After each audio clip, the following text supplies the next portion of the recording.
Quero meditar com os irmãos nesta noite sobre o tema santificação e piedade na prática. Santificação e piedade na prática, parte 1. Quero convidá-los inicialmente para abrir suas Bíblias na segunda carta de Paulo aos Coríntios, 2 Coríntios capítulo 6, a partir do verso 14. Segunda carta de Paulo aos Coríntios, capítulo 6, a partir do verso 14.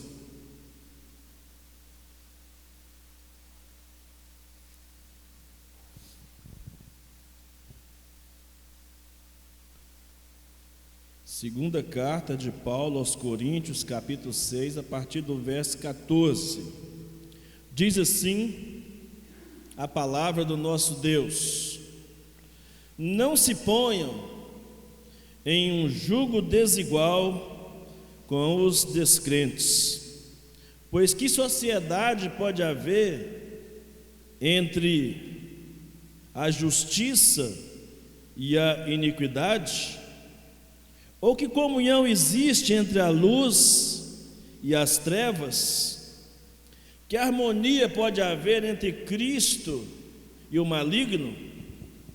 Ou que união existe entre o crente e o descrente? Que ligação há entre o santuário de Deus e os ídolos? Porque nós somos santuário do Deus vivo, como Ele próprio disse: habitarei e andarei entre eles, serei o seu Deus, e eles serão o meu povo. Por isso o Senhor diz: saiam do meio deles e separem-se deles, não toquem coisa impura, e eu os receberei, e serei o pai de vocês, e vocês serão meus filhos e minhas filhas, diz o Senhor Todo-Poderoso. 7:1.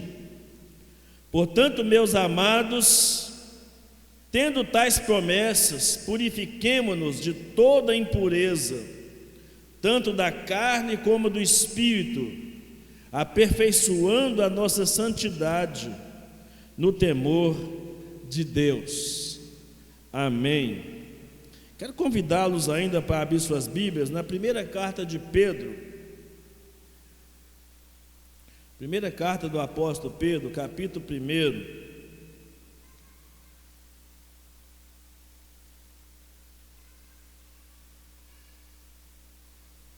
Versos 14 a 16. Primeira carta do apóstolo Pedro, capítulo 1, verso 14 a verso 16. Diz assim a palavra de Deus: como filhos obedientes, não vivam conforme as paixões que vocês tinham anteriormente, quando ainda estavam na ignorância. Pelo contrário, assim como é santo aquele que os chamou, sejam santos vocês também, em tudo o que fizerem, porque está escrito: sejam santos, porque eu sou santo. Amém. Dois textos que embasam nossa reflexão nessa noite com os irmãos sobre uma vida de santificação e piedade na prática. Nós dissemos na semana passada que a nossa maior dificuldade é ter uma vida de piedade e santidade no mundo perverso, no mundo impuro. Mas ao mesmo tempo que a nossa maior dificuldade é também a nossa maior necessidade, um viver santo, um viver puro. Até porque a Bíblia diz, no texto que nós acabamos de ler, nós devemos ser santos porque o nosso Deus é santo. A palavra de Deus também nos diz em Hebreus capítulo 12, versículo 14, que sem a santificação ninguém verá a Deus. Em Mateus capítulo 5, versículo 8, a Bíblia diz que os puros, os limpos de coração, é que verão a Deus. Então está aí para nós, amados, um grande desafio para a nossa existência como cristãos. No mundo totalmente corrompido e perverso, somos chamados a sermos santos. E a Bíblia diz que devemos nos apartar de tudo aquilo que pode nos causar impureza e é viver em santidade em um mundo impuro. Quando a Bíblia diz aparta-se deles ou saia do meio deles, não está dizendo que nós seremos arrancados do mundo, mas está nos ensinando a como viver, a sair das práticas perversas, impuras, e a vivermos uma vida de pureza e santidade aos olhos de Deus. A Bíblia nos chama para que nós sejamos a habitação de Deus. E um Deus santo não pode habitar em um templo impuro, um templo imundo. Por isso que o apóstolo Pedro, na sua carta, diz que não deveríamos nos amoldar com as paixões carnais que nós tínhamos antes, quando vivíamos na ignorância, sem o conhecimento da vontade de Deus, porque agora já sabemos que a vontade de Deus é a nossa santificação. Essa é a vontade de Deus. Thomas Case, um puritano, disse o seguinte: começar o dia com Deus não é um benefício insignificante para a vida santa. Os santos costumam deixar seu coração com Deus à noite, para que o achem com Ele pela manhã. Antes que as primeiras coisas irrompam sobre nós e recebamos impressões de fora, é bom nutrir o coração com pensamentos de Deus e consagrar as novas e iniciais operações da mente, antes que elas se prostituam com objetos inferiores. Quando começamos a manhã com a religião, o mundo não pode vencê-la durante o dia. Creio que Thomas Case chama-se aqui de religião, não é religiosidade. Eu creio que o que ele está falando aqui não é de uma religião formal, de ser um mero religioso, de praticar as práticas espirituais ou as disciplinas espirituais apenas na formalidade. Eu creio que ele está falando aqui de relacionamento com Deus, intimidade com Deus, espiritualidade, vida devocional, vida de entrega no altar do Senhor. E os puritanos faziam isso, irmãos, com muita inteligência, usando os meios de graça. Os meios de graça são todos os recursos que Deus nos dá para que nós nos aproximemos dEle, nós nos acheguemos a Ele. Nós citamos aqui Tiago capítulo 4, versículo 8, onde diz: achegai-vos a Deus e Ele se achegará a vós. E Deus nos deu várias ferramentas, vários instrumentos para nos achegarmos a Ele. O primeiro deles é a sua própria palavra, a revelação da sua palavra, que quando toca os nossos corações, nos chama para mais perto dEle, para uma vida que é agradável aos olhos de Deus. Os puritanos do século XVII imaginavam ou acreditavam que o cristão que está passando por um processo de santificação tem que se esforçar para se manifestar ou para ser semelhante a Deus, purificando-se de toda impureza, de toda maldade da carne, de modo a chegar a uma santidade no temor de Deus. É o que Paulo disse aí no texto que nós lemos, em resposta ao que ele havia dito anteriormente no capítulo 6, do verso 14 em diante. Ele começa o capítulo 7 dizendo: amados, visto que temos essas promessas, purifiquemo-nos de tudo que possa o que possa contaminar o corpo e por conseguinte a alma, aperfeiçoando a santidade no temor de Deus, consola em meio às aflições, aperfeiçoando, olha só, é um processo. O apóstolo Paulo está dizendo para nós que é um processo que começa primeiro com você entregando sua vida a Jesus, tendo um encontro pessoal com Jesus, tendo uma identificação com Ele. Você precisa crer em Jesus como seu único e suficiente Salvador. A sua experiência com Jesus precisa transformar a sua vida. A sua experiência com Jesus precisa trazer perdão aos seus pecados. A sua experiência com Jesus precisa trazer a você uma identificação com Cristo. A sua experiência com Jesus precisa trazer você a um processo de santificação. Por isso o apóstolo Paulo usa essa expressão, aperfeiçoando a santidade no temor de Deus.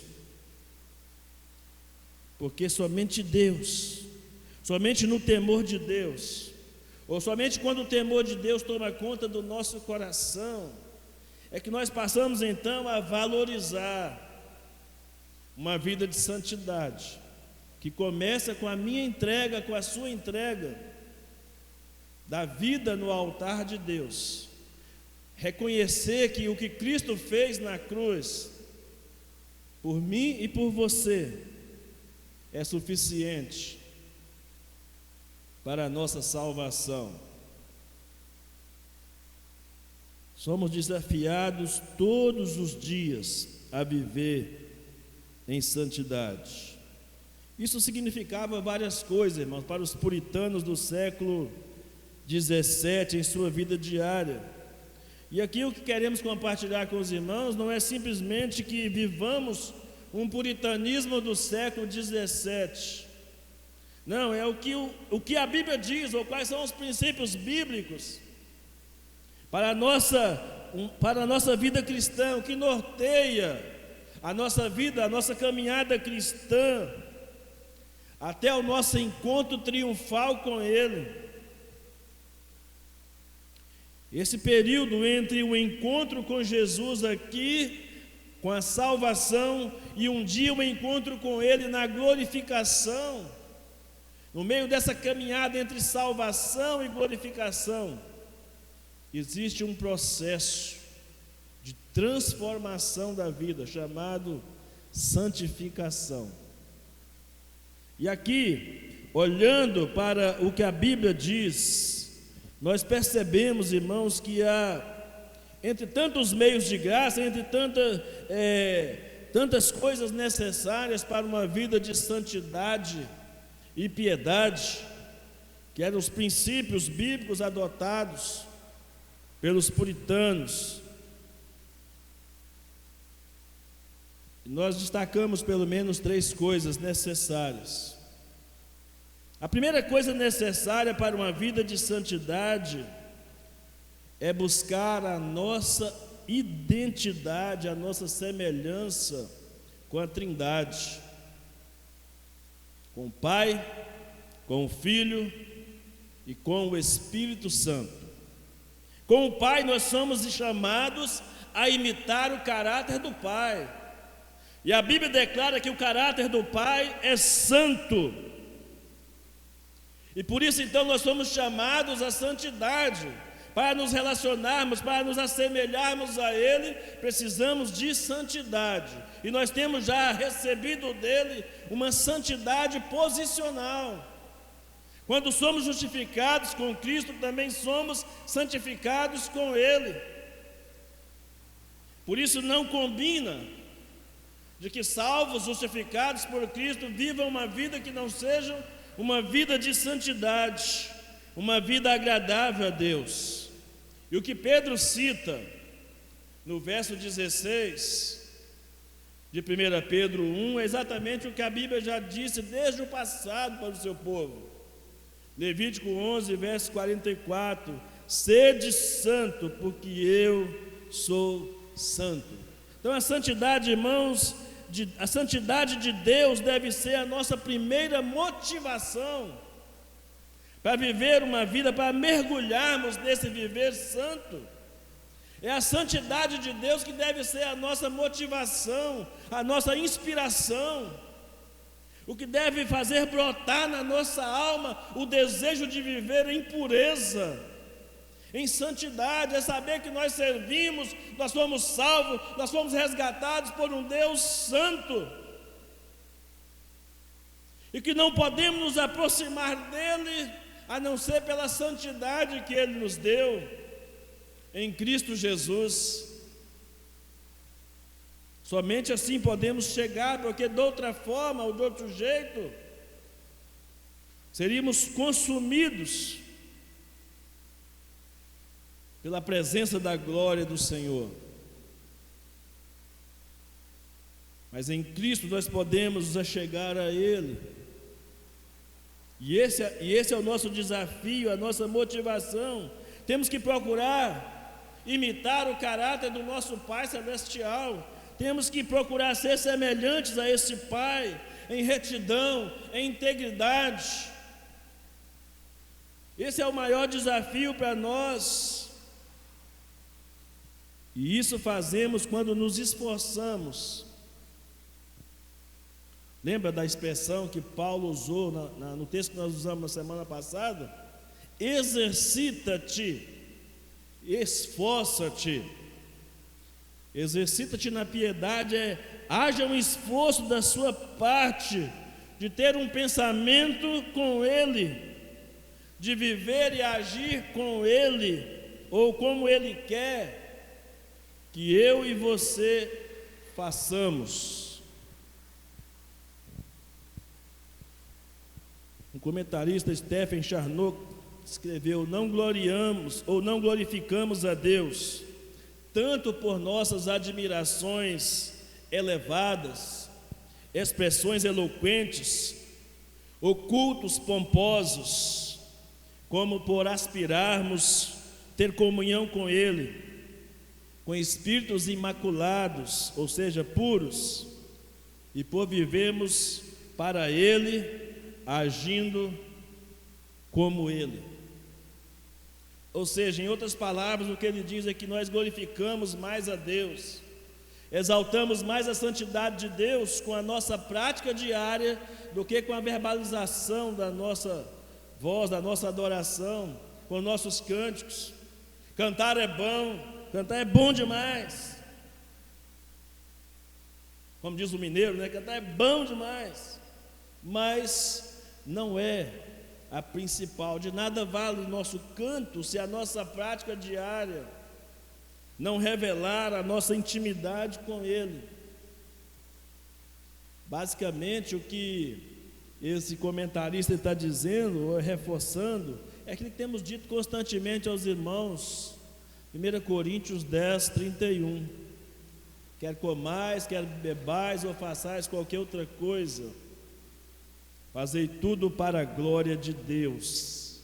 Então, buscar essa identidade com a Trindade, então, em primeiro lugar, é imitar o caráter do Pai, porque Deus é santo, eu tenho um compromisso de ser santo também, em toda a minha maneira de viver. A segunda coisa, e Paulo era muito favorável a isso, para esse caráter ou essa semelhança com a Trindade, Paulo fala da imitação de Cristo, conformar-se à imagem de Cristo. Afinal, nós somos salvos, fomos predestinados para ser conforme a imagem do seu Filho. A Bíblia diz, em Romanos capítulo 8,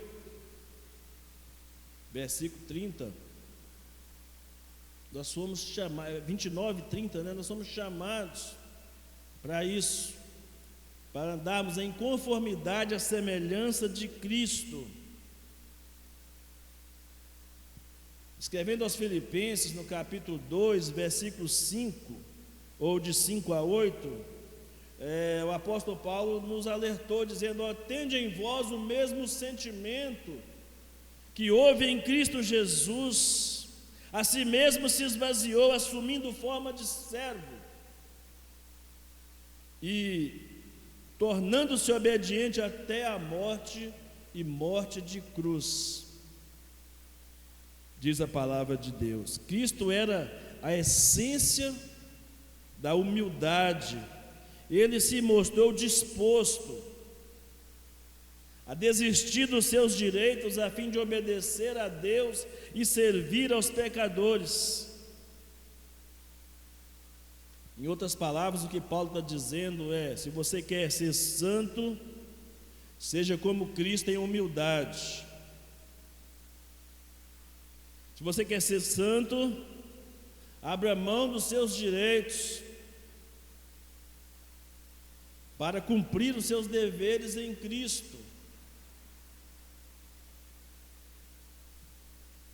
De vez em quando nós nos surpreendemos a nós mesmos, querendo muito mais direitos do que temos, e achamos que os temos, sabendo que tudo que temos e tudo que somos, tudo que viemos a ter, tudo que viemos a ser, é da graça, vem da graça de Deus. Mas ainda assim achamos que temos alguma coisa. Paulo está dizendo a nós nesse texto de Filipenses, e dentro desse contexto de santificação e piedade, no texto que ele citou aos Coríntios, que você tem que olhar para Cristo, a fim de crescer nesta área, porque Ele é a fonte e Ele é o caminho para a santidade. Precisa mirar em Cristo. Por mais luta, por mais dificuldades que você tiver, você não pode se afastar do caminho que é Cristo.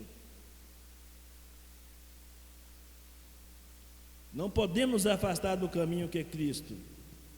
Os puritanos recomendavam sempre um conselho de Agostinho, que dizia que é melhor cochear no caminho do que correr fora dele. Tem gente que anda veloz, mas fora dos caminhos do Senhor. E você, mesmo que você tropeça aqui, cai acolá, levanta de novo, mas continue caminhando, não pare de caminhar nos caminhos do Senhor.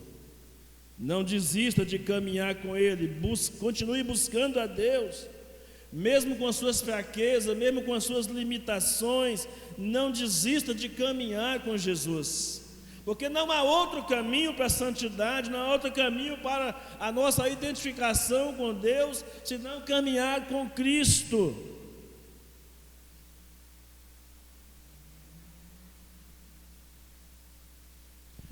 Calvino ensinava que você deve ter Cristo diante de si como um espelho de santificação.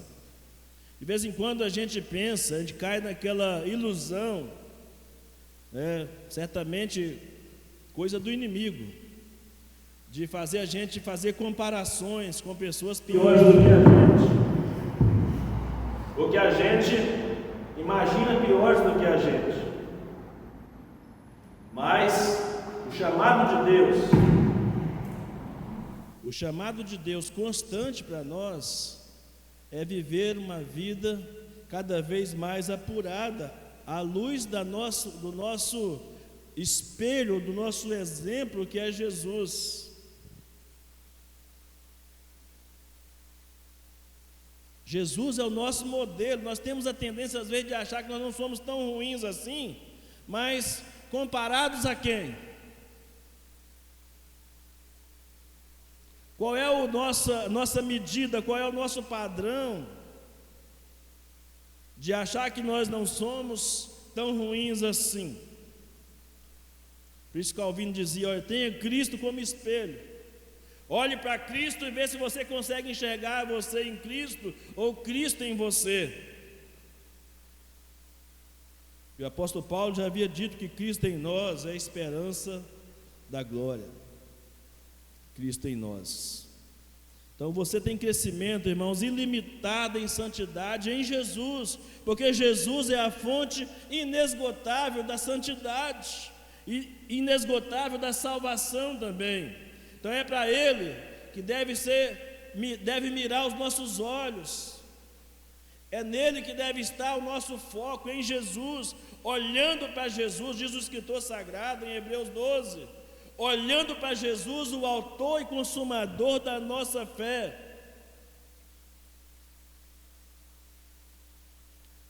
Ele viveu a santidade, ele comprou a santidade, e ele envia a santidade, ou melhor dizendo, ele envia o seu Espírito Santo, não somente para nos trazer, ou para trazer pecadores para a salvação, mas também para fazer desses pecadores santos em Jesus. Por isso eu costumo dizer que nós não somos, aqueles que estão em Cristo Jesus, não são pecadores desesperados, extremamente desesperados para se tornarem santos, mas são santos que eventualmente peca e precisa se arrepender, se quebrantar diante de Deus, reconhecendo as suas falhas e as suas limitações diante de Deus. Colossenses capítulo 3, versículo 11,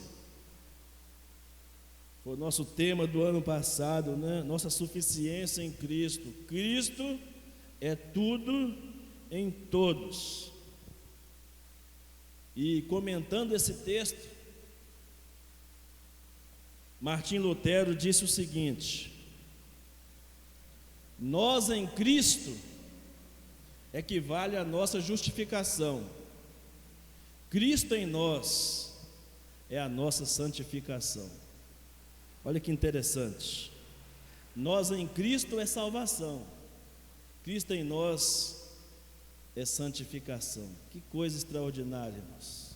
Quando nós entendemos a nossa identidade com a Trindade, na conformidade da imagem de Cristo em nós. Mas um terceiro elemento dessa identidade é submeter a mente do Espírito Santo, submeter a nossa vida toda à mente do Espírito Santo. E o apóstolo Paulo, em Romanos capítulo 8, versículos 5 e 6, dividiu as pessoas do mundo em duas categorias: aqueles que são controlados por sua natureza pecaminosa, ou seja, que tem mente carnal, que segue os desejos da carne, e aqueles que andam segundo o Espírito.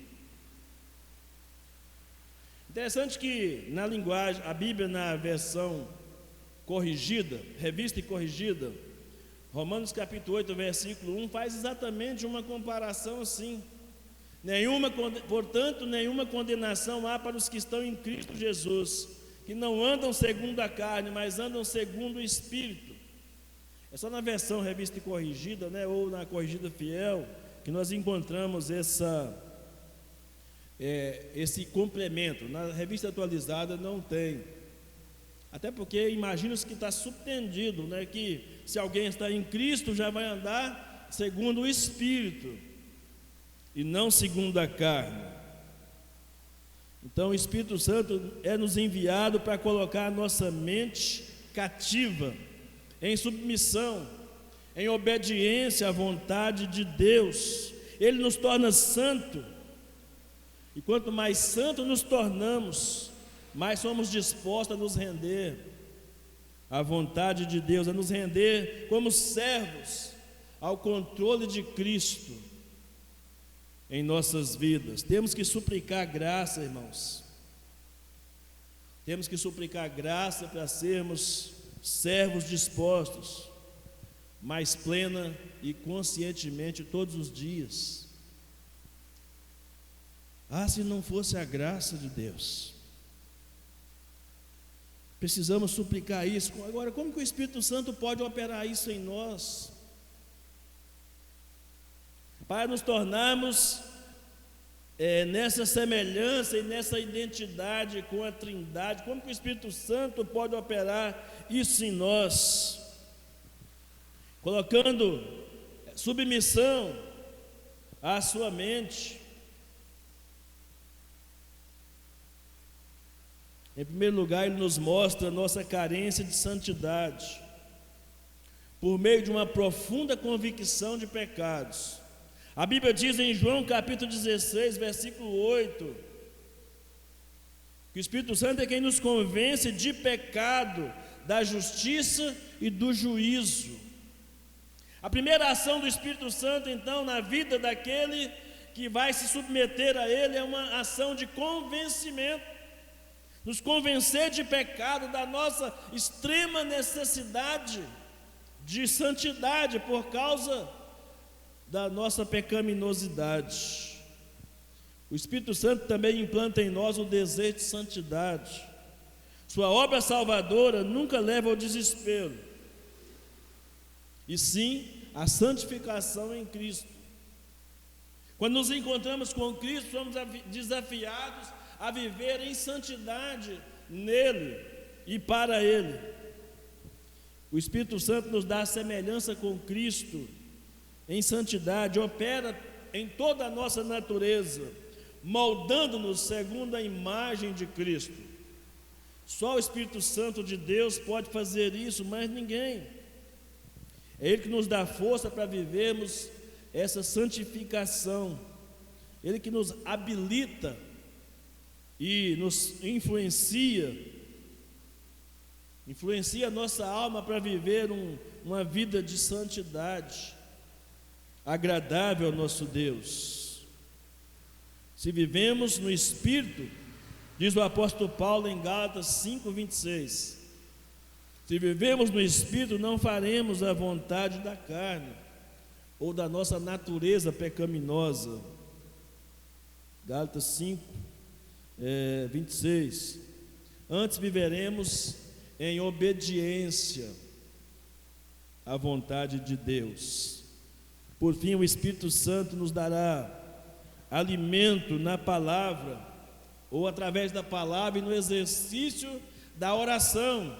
Quanto mais eu leio a palavra, quanto mais eu me dedico à oração, mais serei instrumentalizado pelo Espírito Santo de Deus a uma compreensão permanente de que santidade é essencial para sermos dignos de Deus e do seu reino, dignos de uma vida agradável ao Senhor. E como é que podemos aplicar isso à nossa vida? De maneira bem prática, irmão, irmã, nessa noite. Se essas coisas estão queimando o seu coração, despertando você, se você sente necessidade de ter mais de Deus em sua vida, ser mais parecido com Cristo, ser cheio do Espírito Santo, se essas coisas queimam o seu coração, é sinal de uma ação da graça de Deus em seu favor. Continue nessa busca, continue nessa entrega na presença de Deus. Mas se por alguma razão você sente ou percebe que essas coisas não estão acontecendo com você, é tempo de clamar. Clame nessa hora pela intervenção do Espírito Santo. Se quebrante diante dele. Não descanse enquanto não sentir o fogo da graça de Deus. Não descanse enquanto não sentir o Espírito Santo arder no seu coração. Até que você se sinta transformado em seu modo de pensar, em seu modo de agir, até que você perceba que você já não pensa mais como pensam as pessoas do mundo, até que você perceba que você não age mais como agem as pessoas do mundo. Não descanse enquanto não sentir o seu coração ser inflamado por esse toque, por essa ação do Espírito Santo. A ação da Trindade, você imitando o caráter do Pai, conformando-se à imagem de Cristo e sendo moldado com a mente do Espírito Santo. Aí entra uma segunda coisa necessária para mim e para você, nessa busca por santidade e piedade na vida prática, que é praticar a mortificação. Praticar a mortificação. O que é isso, pastor? Praticar a mortificação? O que é isso?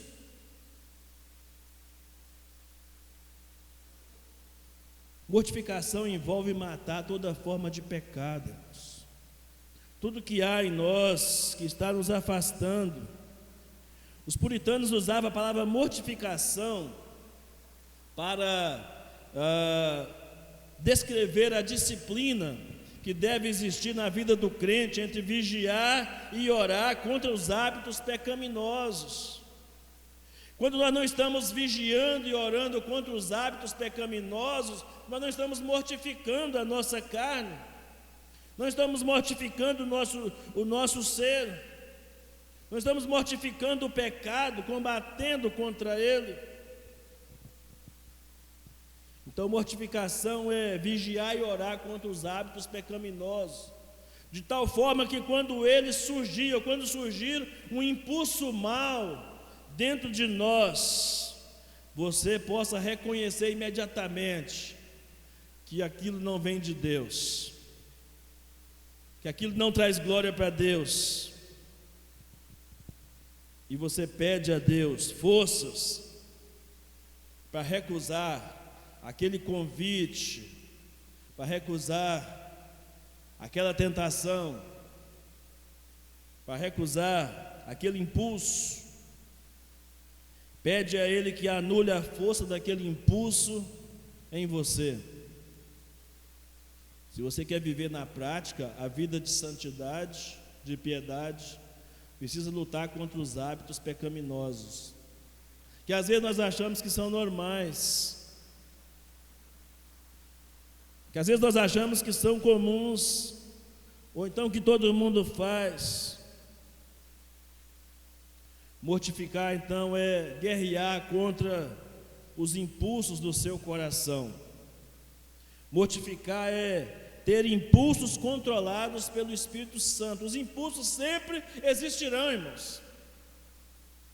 Não se iludam, os impulsos sempre existirão para o mal, mas eles precisam ser controlados pelo Espírito Santo de Deus. Caso contrário, viveremos em pecado, desagradando o nosso Deus. E é um negócio que as pessoas não gostam muito de falar, nem de confrontar seu erro ou seus erros.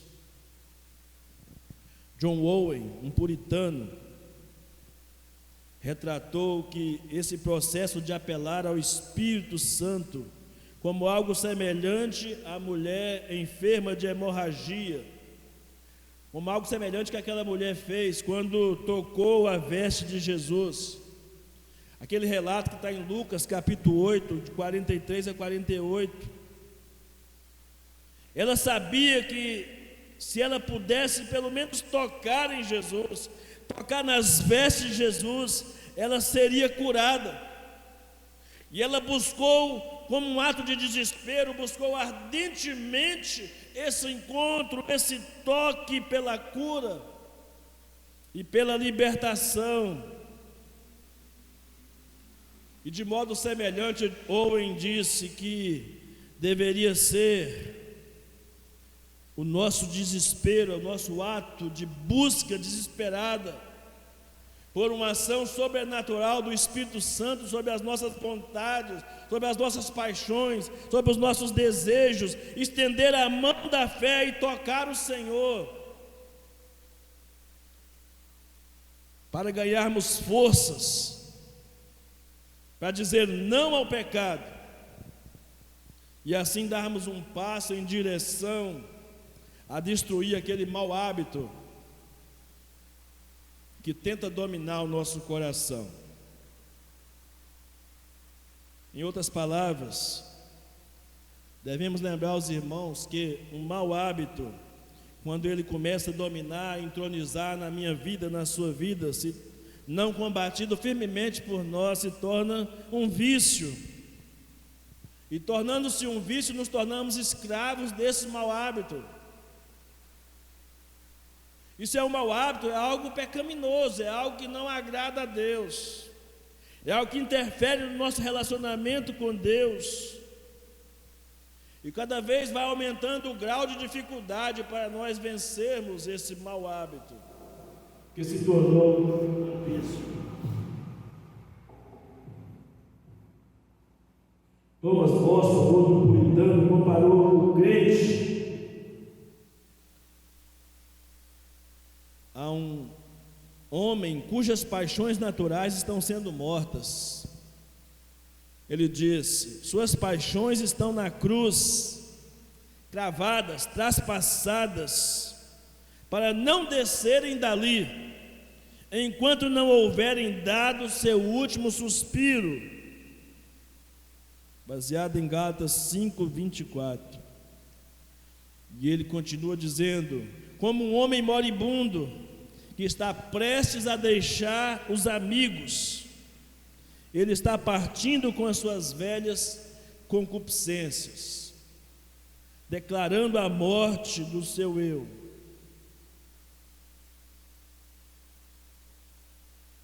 Ah, meus irmãos e minhas irmãs, foi exatamente isso que Cristo disse em Marcos 8:34, quando ele disse: se alguém quisesse ser discípulo dele, deveria negar a si mesmo.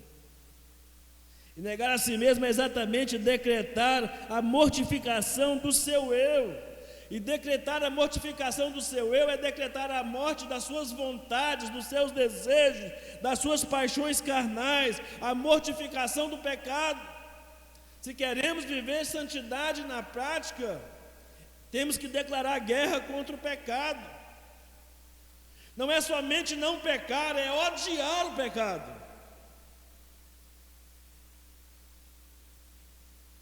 É muito mais relevante e profundo do que simplesmente não pecar, mas é fazer com que o pecado se torne odioso aos seus olhos, de modo que você fique surpreso: como é que eu pude fazer isso? Como é que eu cheguei a esse ponto, a esse nível? Ou essa baixeza de vida cristã? Uma indignação santa deve tomar conta do nosso coração, quando vivemos uma vida de não mortificados para o pecado. E a terceira e última coisa necessária para uma vida de santidade é desejar ardentemente fazer a vontade de Deus. Esse é o terceiro elemento da santificação: desejar ardentemente fazer a vontade de Deus. E esse é um processo que a Bíblia chama de vivificação. Você é vivificado de coração para fazer a vontade de Deus, para cumprir a vontade de Deus.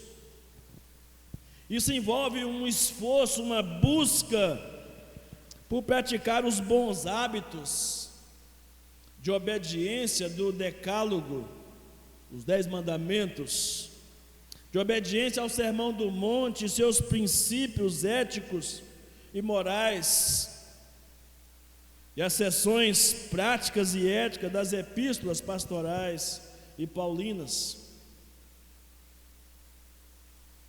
É uma conformidade com aquilo que é a vontade de Deus, é nos tornar responsáveis a corresponder a nossa vida com a vontade de Deus. É como se nos tornássemos espiritualmente mais vivos. Quanto mais corremos para fazer a vontade de Deus, mais vivos ficamos, mais comprometidos nos tornamos. A capacidade de corresponder à vontade de Deus, nós chamamos de vida espiritual santificada. E o contrário, nós dizemos que quando nós somos incapazes de corresponder à vontade de Deus, é morte espiritual. Eu costumo dizer, falei na quarta-feira isso, no nosso estudo, né? Uma das coisas mais difíceis para a vida do crente é ele se tornar uma pessoa fria no seu relacionamento com Deus. Em Mateus 24, Jesus diz que por se multiplicar a iniquidade, o amor de muitos se esfriará. Eu temo, tremo e choro diante de Deus, pedindo misericórdia para que o meu amor não se esfrie, para que a minha paixão pela igreja e pelo Senhor da igreja não se acabe, não se esfrie. Porque escrevendo as cartas do Apocalipse, a uma delas Deus disse que o que ele tinha contra ela é que ela havia perdido o primeiro amor. Sabe qual é o primeiro amor, irmãos? O primeiro amor é o fogo da paixão, aquele negócio que nos impulsiona a ser e a fazer e a querer estar. É o fogo da paixão, aquele impulso que nós temos, que somos capazes de fazer qualquer coisa pelo objeto da nossa paixão. E Deus está reclamando à igreja que está faltando isso, à igreja dele, aos servos dele, aos crentes, o fogo da paixão, primeiro amor, aquele amor de entrega total e restrita, incondicional, um amor de envolvimento. É isso que Deus espera de nós. Ele diz que quando isso não acontece, os crentes se tornam mornos. Ele disse: oxalá fosse quente ou frio, porque és morno, então vomitar-te-ei da minha boca, diz o Senhor. Se tem uma coisa que devemos nos apressar nessa busca por santidade e piedade, é fazer a vontade de Deus, é ser renovado nesse amor e nessa paixão. E o que é a vontade de Deus, pastor? A vontade de Deus é o bem-querer, é o seu querer em relação a todas as coisas. Tem muitas coisas que nós já sabemos que Deus quer, irmãos. A Bíblia, por exemplo, diz em 1 Tessalonicenses 4, 7, que a vontade de Deus é a nossa santificação. É que nos afastemos, nos abstermos da imoralidade, da imundícia. E através da sua vontade Ele decreta e permite cada ação, cada existência, cada ocorrência na existência humana no universo. É a vontade soberana de Deus, é a ela que nós devemos nos sujeitar. É reconhecer que nada nesse mundo acontece fora da vontade de Deus. E por isso eu tenho que estar dentro da vontade de Deus, porque esse é o melhor lugar do mundo de se estar. Independente das circunstâncias em que vive o mundo, irmãos, o melhor lugar do mundo para se estar é dentro ou no centro da vontade de Deus. Seremos mais que vencedores, seremos mais santos, mais piedosos, se estivermos no centro da vontade de Deus.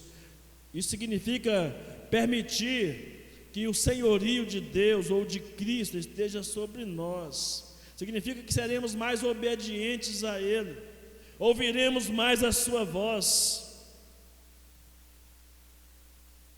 faremos mais aquilo que Ele quer. Eu quero terminar minha reflexão nessa noite com as palavras de Charles Spurgeon. Ele dizia: se o Espírito de Deus o levar a chorar em segredo pelo pecado e a orar em segredo por graça divina, se Ele o levar a buscar santidade, se Ele o levar a confiar somente em Jesus, então você estará conhecendo o poder da piedade, e os efeitos da santidade serão visíveis na sua vida, disse Charles Spurgeon. Você que clama, ó, que eu sentisse mais poder do Espírito Santo, pois sei que Ele pode me controlar, Ele pode me santificar, Ele pode fazer-me viver a vida do céu na terra. É sinal de que o Espírito Santo está operando santificação no seu coração. Mas se você não tem tempo com Deus, se você não tem tempo para Deus, mas se você não tem uma vida em secreto com Deus, você certamente não perceberá a ação de Deus na sua vida, a operação da graça de Deus em seu favor. Em resumo, podemos dizer que santidade então é vida de obediência aos mandamentos do Senhor, vida essa que vem da vida do próprio Deus em nosso favor. É vida do próprio Deus para nós, em nós e através de nós. Vida de santidade é vida que evidencia e comprova que nós fomos salvos. A santificação é uma identidade da salvação. Alguém que diz que foi salvo, mas vive como um mundano, certamente não está dando provas da sua salvação em Cristo Jesus. E piedade é vida de temor a Deus. É um equilíbrio perfeito entre o pavor gerado pela ira de Deus contra o pecado e o amor gerado pelo próprio amor de Deus em nós, que foi demonstrado na cruz do Calvário em nosso favor. Essa mistura, esse equilíbrio entre o temor da ira e o abraçar do amor demonstrado na cruz do Calvário. Viver em piedade, então, é viver diante de Deus, na sua presença. Vida essa que manifestará inevitavelmente nas nossas palavras, nas nossas ações, nossos relacionamentos.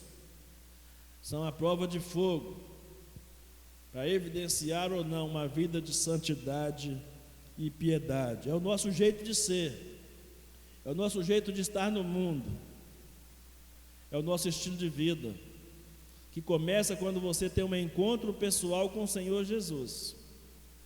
Se alguém não teve ainda um encontro pessoal com o Senhor Jesus, ele não conseguirá viver uma vida de santidade. O máximo que ele consegue é cumprir alguns padrões morais da sociedade, porque Deus colocou no ser humano esse senso de responsabilidade social. É o máximo. Mas se você tiver um encontro pessoal, ou se você já teve um encontro pessoal com o Senhor Jesus, a santificação será a prova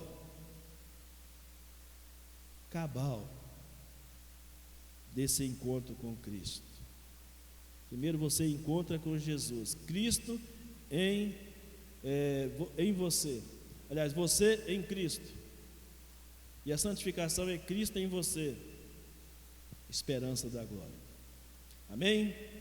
Vamos orar ao Senhor, pedir a Ele que nos ajude, coloque esse santo temor em nosso coração, por uma vida mais piedosa, mais dependente dEle. Feche seus olhos, abaixe a sua cabeça, ame ao Senhor nessa noite, por uma visitação de Deus na sua vida. Pergunte a Deus o que está faltando na sua vida.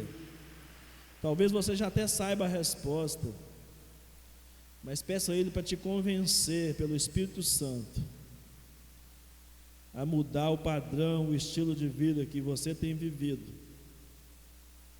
para a glória dEle. Santo Deus, eterno Pai, nessa noite, ó Deus, tudo o que nós queremos é que a visitação do Teu Santo Espírito seja tão evidente em nós, que nos incomode, a não sermos do mesmo jeito que somos, a não falar as mesmas coisas que falamos, a não pensar as mesmas coisas que pensamos, a não nos comportar da mesma forma que temos nos comportado. Oh Deus, visita-nos nesta noite com graça e com misericórdia, Senhor. Revela-te a nós, Senhor, onde nós temos falhado, o que tem faltado a nós, na nossa busca de identidade com o Pai, com o Filho, com o Espírito Santo. Mostra-te a nós, revela-te a nós, ó Deus. Nos ajude a imitar o caráter do Senhor. Nos ajude, ó Deus, a nos conformar à imagem de seu Filho, Jesus Cristo. E que a nossa mente seja controlada pelo teu Espírito Santo, ó Deus. Traz um renovo sobre nós. Traz um quebrantamento, ó Deus, sobre nós, em nome de Jesus. Oh Deus, nos faz nessa noite cada vez mais parecidos com o Senhor Jesus. Que saiamos essa noite desafiados pelo Senhor, tocados pelo fogo da graça, o fogo do Teu Espírito Santo. Que seja visível em nossas vidas, em nosso jeito de ser, as ações do Teu Espírito Santo, as ações de uma vida de santidade, ó Deus. Ah, Senhor, nos ajude a fazer a Tua vontade, nos ajude a mortificar, ó Deus, o pecado,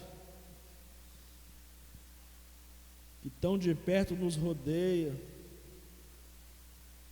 Nos dê um senso cada vez mais apurado de santidade, de piedade, ó Pai, porque queremos agradar Teu coração. Receba, ó Deus, a nossa devoção essa noite. Receba, ó Deus, o nosso clamor, a nossa súplica.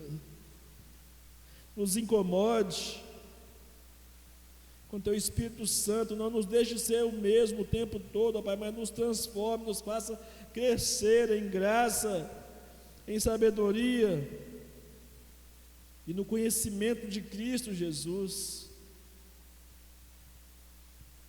Amolde o nosso caráter, ó Pai, para que sejamos agradáveis ao Senhor. Perdoa nossos pecados, pecados de omissão, pecados de comissão, palavras, pensamentos, sentimentos, emoções, atitudes que não agradam ao Senhor, que caiam por terra em nome de Jesus essa noite, ó Pai.